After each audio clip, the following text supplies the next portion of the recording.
You know, we had a pleasant surprise yesterday morning, if you remember. We had right here a group of international students that came in, and like I say, a very pleasant surprise. We didn't know you were coming, but we're so glad that you did come. But Alexia, I think that you had asked if you could say just a word or two. Is that right? The floor is yours. Thank you.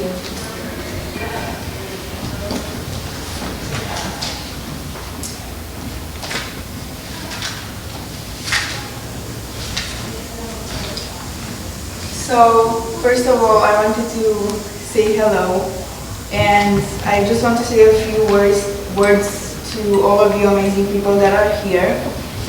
And first of all, I will start by introducing myself, because some of you know me as the girl that asks many questions, and some of you don't know me at all. So, my name is Alexia, and I'm an exchange student from Romania. And first of all, I want to say thank you for welcoming us to your conference and your beautiful country with warmth and open arms. I want to give you a little bit of a window into who I am, but to do that you have to know the person that built this side of me, that puts effort and time into giving me this passion and this thirst for knowledge, which would be my dad. He is an amazing man, and I could go on and on about how many amazing things he has accomplished in his life. But I would tell you the ones that I think made him the man he is today. He served in the army for 10 years.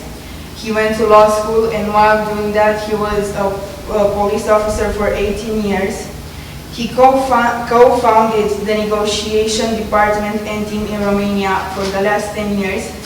And he has been the world's greatest dad for 17 years. And I think he would have been a great addition to this room. When I first heard of the topics that were going to be discussed, I was amazed by the fact that people are actually doing something and not ignoring the issues that are going on in this world, and especially the big war that the Ukrainian and Russian war represent. As most of you probably know, Romania is very close to Ukraine, and the war has had some second-hand effects on us. Maybe not physically or territorial, but a lot of people were affected mentally. And I just want to paint you a picture of what my state of mind was right after the war was officially declared. At first, it was unbelievable that a war of this kind would happen in this day and age, and for children and teenagers that don't understand politics or political moves, it was very confusing. I watched the news with disbelief, and as time went on, it became my normality and it became my reality to hear about how people were running from their homes, to see families torn apart at the borders, to see destructions I have only seen in pictures in museums. They came to my country, where they received food, shelter, where kids were able to receive an education, where now single mothers were helped with jobs to bring money into their families, and they received our support from the first minute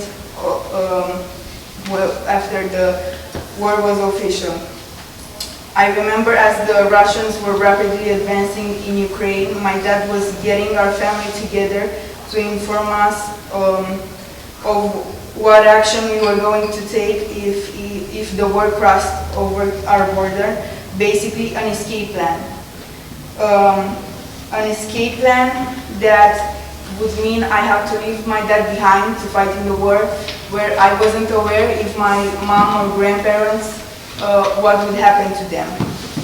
And I remember as my dad taught me and my stepmother and my younger sister how to use a gas mask correctly and efficiently.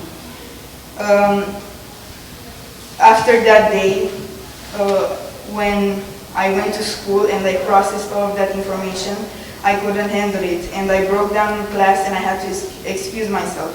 I couldn't speak and I was hyperventilating, basically having a full-blown attack.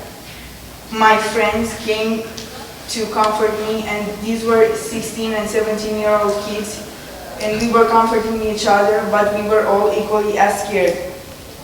I felt like I had no support system beside the people around me. I almost stopped my application to this for this scholarship because I was afraid of what would happen if the work crossed the border and my family was back there and I was here, of what would happen if I couldn't go back home. Thankfully that hasn't happened, and I hope it will never happen.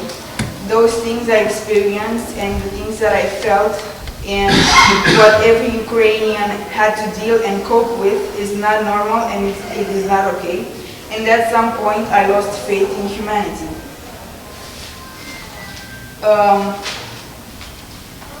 However, when I came here and I saw all these people who fought and are still fighting for people's rights just because it is the right thing to do, and these people deserve the chance to live a normal life.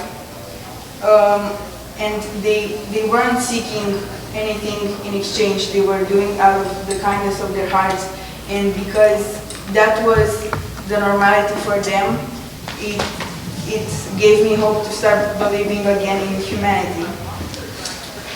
To know that there are future generations that would carry that legacy and stop anything from like this from happening again is amazing, and it is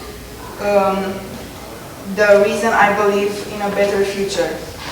I want to thank you all for the work you put in and the dedication you have for your jobs.